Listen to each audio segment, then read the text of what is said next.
Hello my dear students, मैं सुनील मौर्य। आज हम लोग बच्चे 11th क्लास मैथमेटिक्स के बारे में डिस्कस करेंगे और 11th क्लास की मैथमेटिक्स में हम लोग ज्योमेट्रिक प्रोग्रेशन के बारे में डिस्कस करेंगे। ठीक है, तो आगे क्लास स्टार्ट करने से पहले मैं आपको एक बार बता दूं कि जिन बच्चों ने अभी तक मेरे चैनल को सब्सक्राइब नहीं किया है, प्लीज़ पहले चैनल को सब्सक्राइब करें। अगर मेरी वीडियो पसंद आ रही है तो लाइक और सब्सक्राइब भी करें। ठीक है, तो हम लोग 11th क्लास मैथमेटिक्स के बारे में डिस्कस करने जा रहे हैं और इसमें हम लोग ज्योमेट्रिक प्रोग्रेशन के बारे में डिस्कस करेंगे। ठीक है, वैसे इसके पहले सीक्वेंस एंड सीरीज के टॉपिक में अर्थमेटिक प्रोग्रेशन आता है, अभी उसके बारे में डिस्कशन नहीं किया। उसके बारे में भी मैं बहुत जल्द डिस्कस करूंगा। आज मैं स्टार्ट जो कर रहा हूँ ज्योमेट्रिक प्रोग्रेशन से अपनी बात को स्टार्ट कर रहा हूँ। ठीक है, ज्योमेट्रिक प्रोग्रेशन की अगर डेफिनेशन देखें तो आपको डेफिनेशन ये एक दे रखी है कि progression is called a GP if the ratio of its each term to its previous term is always constant. ठीक है, तो आप इसे रीड कर सकते हो, लेकिन मैं आपको इसका एक एक्चुअल कॉन्सेप्ट सिखा रहा हूँ, ध्यान से समझना। अगर मान ले हमारे पास कोई भी एक प्रोग्रेशन ऐसी दे रखी है, ठीक है, कोई भी हमारे पास एक ऐसी प्रोग्रेशन दे रखी है कि कोई भी पर्टिकुलर टर्म को अगर उसके प्रीसीडिंग टर्म से डिवाइड किया जाए और हमें क्या मिलने लगे, ऑलवेज जो वैल्यू मिलने लगे कांस्टेंट वैल्यू मिलने लगे, ऑलवेज वैल्यू क्या मिलने लगे, एक कांस्टेंट वैल्यू मिलने लगे, देन इस केस में इस टाइप की प्रोग्रेशन को हम क्या कह देते हैं, हम इसे जीपी में कह देते हैं। यहां से देखो, क्या अगर हम 4 को 2 से डिवाइड कर रहे हैं तो कितना मिल रहा है 2, 8 को 4 से डिवाइड कर रहे हैं तो कितना मिल रहा है 2, 16 को 8 से डिवाइड कर रहे हैं तो कितना मिल रहा है 2। अगर कोई भी हमें प्रोग्रेशन दे रखी है, एनी प्रोग्रेशन, अगर उसके प्रीसीडिंग टर्म से हम डिवाइड करें और लगातार वैल्यू हमें क्या मिलती रहे, कांस्टेंट मिलती रहे, देन इस केस में वो कैसी प्रोग्रेशन होगी, एक जीपी में हमें मिलेगी। तो यहाँ से 2 2 मिल रहा है, तो ये किस फॉर्मेट में है, एक हमारी ये प्रोग्रेशन जीपी में है। जैसे और ध्यान से समझो, जैसे मान लेते हैं 3 9 27 और अगर देखें 81। ठीक है, तो यहाँ से अगर मैं देखूँ तो 9/3 कितना हो गया 3, और अगर यहाँ से देखें 27/9 तो यहाँ से कितना बनेगा 3। अगर यहाँ से देखें तो 81/27 और यहाँ से कितना बनेगा, ये 3 बनेगा। ठीक है, तो यहाँ से अगर देखें तो क्या अगेन हमारी ये प्रोग्रेशन में देखो, क्या ये कांस्टेंट वैल्यू जा रही है, क्या जा रही है, कांस्टेंट जा रहा है। तो यहाँ से अगर देखें तो ये भी एक प्रकार की प्रोग्रेशन क्या कहलाती है, ये भी एक प्रकार की प्रोग्रेशन हमारी जीपी में कहलाती है। समझ पाए बात को? जो ये वैल्यू है इसे हम लोग, जो हमें ये कांस्टेंट वैल्यू मिलती है, इसे हम लोग क्या नाम दे देते हैं, कॉमन रेशियो नाम दे देते हैं। इसे हम लोग क्या नाम दे देते हैं, कॉमन रेशियो नाम दे देते हैं। ठीक है, ये मेरी क्या कहलाती है, फर्स्ट टर्म कहलाता है, इसे मैं क्या नाम दे देता हूँ, फर्स्ट टर्म, और ये क्या कहलाता है, कॉमन रेशियो। अगर ध्यान से देखो कि अगर कोई भी नंबर में कॉमन रेशियो का प्रोडक्ट करा दिया जाए, जैसे 3 का कराया इसमें, तो क्या हमें नेक्स्ट नंबर मिल जा रही है। अगर हम 27 में 3 का प्रोडक्ट करा दें तो नेक्स्ट नंबर मिल जा रही है। तो यहाँ से अगर देखें कि कोई भी पर्टिकुलर नंबर में अगर हम क्या कर दें कि जनरली कॉमन रेशियो का प्रोडक्ट करा दें तो हमें उससे क्या मिल जा रहा है, जस्ट नेक्स्ट नंबर मिल जा रहा है। और अगर कोई भी पर्टिकुलर नंबर से कॉमन रेशियो से, कोई भी पर्टिकुलर नंबर को कॉमन रेशियो से डिवाइड कर दें तो क्या जस्ट हमें प्रीसीडिंग नंबर मिल जा रही। जैसे 27 को 3 से डिवाइड किया तो 9 मिल गया, 81 को 3 से डिवाइड किया तो 27 मिल गया। तो क्या प्रीसीडिंग नंबर हमें मिलती जा रही है, बात समझ पा रहे हो यहाँ से? ठीक है, तो यहाँ से एक बात हमें सीखने को क्या मिला कि अगर हमारे पास कोई भी एक प्रोग्रेशन दे दिया जाए, अगर यहाँ से हम देखें एक कॉन्सेप्ट क्या सीखने को मिला कि अगर हमारे पास कोई भी प्रोग्रेशन, मतलब अगर जीपी प्रोग्रेशन दे दी जाए, मैं मान लेता हूँ इस जीपी का फर्स्ट टर्म ए है और इस जीपी का अगर मैं मान लूँ कोई कॉमन रेशियो कितना दे रखा है, कॉमन रेशियो में मान लेता हूँ आर दे रखा है। तो यहाँ से अगर हम इस ए में आर का प्रोडक्ट कराएं तो ए आर स्क्वायर ठीक है। अगर ए आर में आर का करा है ए आर स्क्वायर में आर का करा है ए आर क्यूब, आर में करा है तो ए आर की पावर 4 और इसमें करा है तो ए आर की पावर 5। तो ऐसे करके हमें कहाँ तक मिलता जाएगा, अगर ध्यान से देखें then this is called first term, और ये क्या है सेकेंड टर्म, और ये क्या है थर्ड टर्म, और ये क्या है फोर्थ टर्म, और ये क्या है फिफ्थ टर्म, और ये क्या है सिक्स टर्म, ठीक है। और अगर देखें तो जो भी टर्म लिख रहे हैं क्या उसकी पावर 1 कम है, तो अगर यहां से टी एन टर्म लिखें तो कितना हो जाएगा ए आर की पावर एन माइनस 1। इसीलिए अगर हम देखें तो एक तरीके से हमें जनरल टर्म कितना मिल जाता है, किसी भी प्रोग्रेशन में अगर देखें तो ए आर की पावर एन माइनस 1 मिल जाता है, कि अगर कोई भी प्रोग्रेशन दे रखी है तो टी एन इक्वल टू उसका जनरल टर्म कितना बनेगा, ए आर की पावर एन माइनस 1 बनेगा, ठीक है। तो सबसे पहली बात तो आपको यही समझ के रखना है कि अगर कोई भी प्रोग्रेशन दे रखी है तो उस प्रोग्रेशन में हम जीपी कैसे चेक करते हैं, कि हमें कोई भी प्रोग्रेशन जीपी में कैसे मिलती है, ठीक है।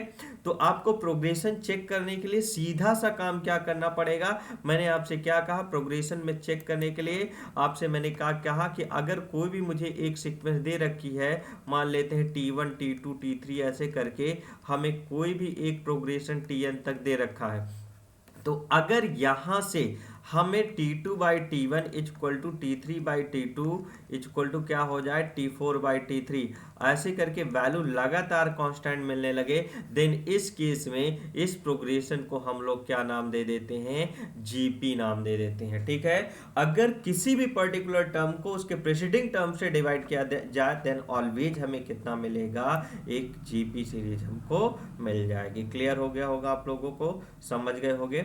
तो नेक्स्ट कॉन्सेप्ट हमें ये आपको दिख रहा होगा कि हमें क्या दे रखा है, जनरल टर्म। जनरल टर्म में अगर देखें फर्स्ट टर्म ए है, second term A R square, A R cube, A R की power N minus 1 is a sequence of GP, ठीक है। तो यहाँ से टी एन अगर देखेंगे तो ए आर की पावर एन माइनस 1 और आर की वैल्यू कितना है T2 by T1 equal to T3 by T2, इसके बारे में हमने समझ लिया, ठीक है।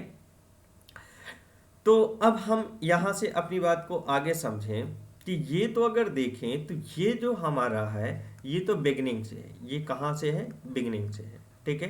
कि बिगिनिंग से अगर nth टर्म देखें तो बिगिनिंग से nth टर्म हमें ये मिलता है, ठीक है। अगर बिगिनिंग से nth टर्म देखते हैं तो ये मिलता है। एंडिंग से nth टर्म क्या होगा, इस बात को भी हम समझने की कोशिश करते हैं, ठीक है। अगर हम एंडिंग से nth टर्म को समझने की कोशिश करें तो यहां से हम लोग समझ लेते हैं कि एंडिंग से nth टर्म क्या मिलेगा। अगर हम देखें यहां से तो nth term from the end, nth term from the end, अगर हम एंड से nth टर्म समझने की कोशिश करें तो मुझे ये बताओ, अगर देखें ये फर्स्ट टर्म है ए और कॉमन रेशियो आर ले लेते हैं तो एंड टर्म हमें कितना हो जाएगा, यहाँ से एल मान लेते हैं तो इसके जस्ट प्रीसीडिंग वाला टर्म क्या होगा, एल बाई आर। मैंने आपसे क्या कहा कि कोई भी पर्टिकुलर टर्म में अगर आर से डिवाइड करेंगे तो जस्ट प्रीसीडिंग टर्म मिल जाएगा, तो ये कितना होगा एल बाई आर स्क्वायर, ये कितना हो गया एल बाई आर क्यूब, ये कितना हो जाएगा एल बाई आर की पावर 4। तो मुझे ये बताओ ये कितना हो गया बच्चे T1, ये एंडिंग से ले रहे हैं, ये T2 है, ये कितना है T3 है, एंड ये कितना है T4 है, और ये कितना है T5 है। तो यहाँ से अगर Tn देखेंगे तो Tn कितना हो गया एल की पावर एल बाई आर की पावर एन माइनस 1, ये क्या हो गया Tn हो गया।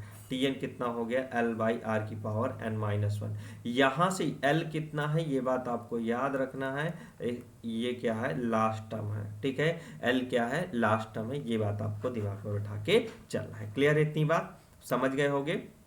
तो एंडिंग से भी हमने nth टर्म को देख लिया कि एंडिंग से किसी भी सीक्वेंस का हमें nth टर्म क्या मिलेगा, उसका लास्ट टर्म पता होना चाहिए, कॉमन रेशियो पता होना चाहिए, कोई भी टर्म का कैलकुलेशन आसानी से यहाँ से कर सकते हैं। क्लियर हो गया होगा आपको, ठीक है। तो अब हम कुछ इनके पहले बेसिक क्वेश्चंस के बारे में डिस्कस कर लेते हैं। जैसे एक बड़ा बेसिक सा क्वेश्चन ये लिखा हुआ है, ठीक है। अगर देखो तो क्या कह रहा है कि find the ninth term of the general term of the expression. ये हमें एक एक्सप्रेशन दे रखा है 1/4 -1/2 1 कॉमा -2, इसका हमें कौन सा टर्म बताना है, 9th टर्म बताना है। तो ये मेरे पास क्या है, T1 है, ये मेरे पास क्या है, T2 है, ये मेरे पास क्या है, T3 है, और ये मेरे पास क्या है, T4 है। ठीक है, यहाँ से अगर मैं देखो तो T2/T1 अगर देखो तो T2/T1 कितना बनेगा, -1/2 अपॉन कितना हो गया, 1/4। तो यहाँ से अगर देखें तो ये कितना हो गया, -1/2 इंटू 4/1, तो 2 से कैंसिल आउट, तो कितना बन गया, -2 मिल गया। अगर इसी तरीके से T3/T2 अगर देखें तो T3/T2 कितना बनेगा, 1/-1/2, ये 2 ऊपर चला गया तो कितना हो गया, -2। क्या सेम मिल रहा है, तो ये प्रोग्रेशन किस में हो गई, प्रोग्रेशन हमारा आर इन जीपी। तो यहाँ से सबसे पहले क्लियर हो गया कि प्रोग्रेशन किस में हो गई, जीपी में हो गई। क्लियर हो गया। अब अगर देखो तो इसका 9th टर्म बताना है, तो ए इक्वल टू कितना दे रखा है, 4, आर इक्वल टू कितना निकाल लिया, -2, तो टी एन इक्वल टू कितना बनता है, ए आर की पावर n-1। तो यहाँ से n हमें कितना दे रखा है, 9, तो ए की वैल्यू कितना है, 1/4, आर की वैल्यू कितना है, -2 की पावर कितना है, 9-1, तो कितना हो गया, 1/4 की पावर -2 की पावर 9-1 8। तो यहाँ से कितना हो गया, 1/4 इंटू -2, तो 2 की पावर 8। तो यहाँ से अगर देखें तो 2 की पावर 8, तो ये कितना हो गया, 2 की पावर 2। तो फाइनल हमारा कितना हो गया, यहाँ से 2 की पावर 6। ये हमारे पास कौन सा टर्म हो, 9th टर्म है।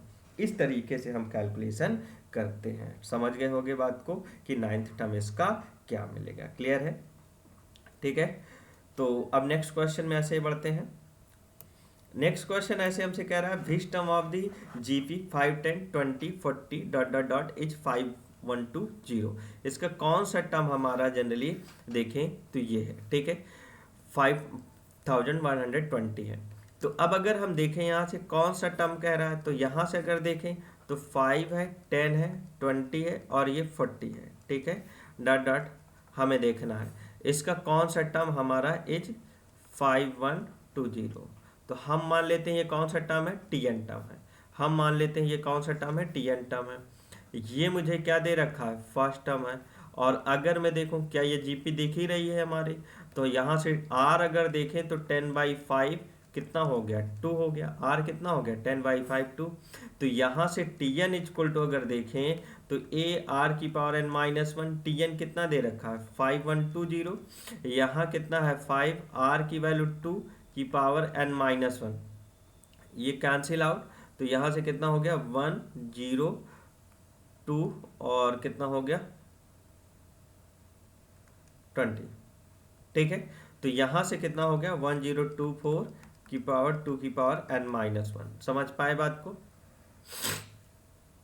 अब देखो, अब इसका डायरेक्ट तो आपको याद नहीं होगा कि डायरेक्ट कितना होगा, लेकिन मैं आपको सिखा दे रहा हूँ। तो 512 इंटू 2 लिख सकते हैं इसे, 2 की पावर n-1।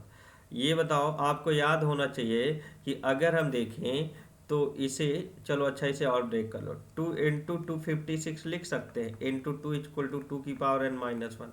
256 को आपको याद होगा 2 इंटू 128 लिख सकते हैं, इंटू 2 इक्वल टू 2 की पावर n-1। तो मुझे ये बताओ 2 और ये कितना होता है। चलो इसे और ब्रेक करना चाहो कर लो, तो इसे 2 इंटू 64 इंटू 2 की पावर n-1 लिख सकते हो। अब तो याद हो गया होगा कि ये कितना होता है, 2 की पावर 6 होता है। तो ये कितना हो गया, 2 की पावर 3, 2 की पावर 4, 2 की पावर 4 इंटू 2 की पावर 6 इक्वल टू 2 की पावर n-1। तो यहाँ से कितना हो गया, 2 की पावर 10 इक्वल टू 2 की पावर n-1। तो यहाँ से कितना बन गया, यहाँ से अगर देखें n-1 इक्वल टू 10, तो n इक्वल टू 11। तो ये कौन सा टर्म होगा हमारे पास, ये 11th टर्म होगा, 11th टर्म। ये कैलकुलेशन है हमारा जीपी का। ठीक है, तो पहला बेसिक कैलकुलेशन मैंने आपको जीपी का सिखा दिया कि किस तरीके से जीपी की कैलकुलेशन हम लोग करते हैं। ठीक है, तो अभी इनके कुछ क्वेश्चन पड़े हुए हैं, इनको हम समझते हैं, बाद में हम इनको देखते हैं। ठीक है, क्योंकि अभी हमें बहुत सारी चीज़ों को और समझना है, तब हम लोग इन क्वेश्चंस पे बात कर पाएंगे। ठीक, तो यहाँ तक क्लियर हो गया होगा। तो हम लोग नेक्स्ट वीडियो में इसके आगे क्वेश्चन डिस्कस करेंगे, कई सारे क्वेश्चन देखेंगे और कॉन्सेप्ट को डिस्कस करेंगे। ठीक है, आज हमारा ये यहीं तक, नेक्स्ट वीडियो में मिलते हैं फिर। Okay bye, take care.